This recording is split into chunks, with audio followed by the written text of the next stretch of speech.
রাজনীতিতে অসম্ভব বলে কোনো শব্দ নেই। বিশেষ করে যারা রাজনৈতিক নেতারা রয়েছেন তাদের মধ্যে সৌজন্যের অভাবও বিভিন্ন সময় লক্ষ্য করতে পারা যায়।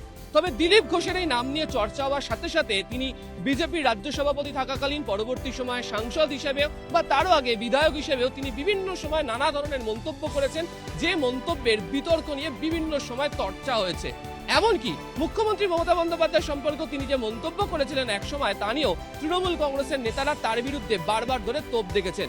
সেই দিলীপ ঘোষকেই এদিন সন্ধ্যায় দেখতে পাওয়া গেল। যেদিনকে দীঘাতে জগন্নাথ মন্দিরের উদ্বোধন হলো সেদিনকে তিনি সস্ত্রীক এসে উপস্থিত হলেন। এমনকি মমতা বন্দ্যোপাধ্যায়ের সঙ্গে অফিস ঘরে বসে দীর্ঘ সময় ধরে তিনি কথা বললেন এবং সেক্ষেত্রে দাঁড়িয়ে তিনি উল্লেখও করে গেলেন মন্দিরের স্থাপত্য কাজের পাশাপাশি মন্দিরকে উদ্বোধন করেছে সেটা মনে রাখার বিষয় নয়, মন্দিরে সকল মানুষ আসতে পারে। আগামী দিনে তিনি যে আরো একবার আসবেন সেটাও বুঝিয়ে দেওয়া হয়েছে। যদিও দিলীপ ঘোষ মমতা বন্দ্যোপাধ্যায়ের এই সাক্ষাতের পরে রাজনৈতিক মহলে জোর জল্পনা শুরু হয়েছে।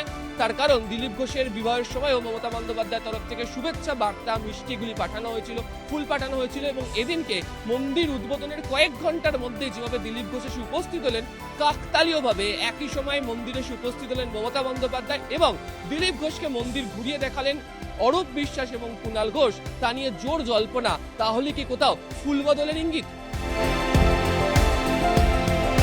ক্যামেরা কুণাল চৌধুরীর সাথে আবির ঘোষাল, নিউজ 18 বাংলা, দীঘা।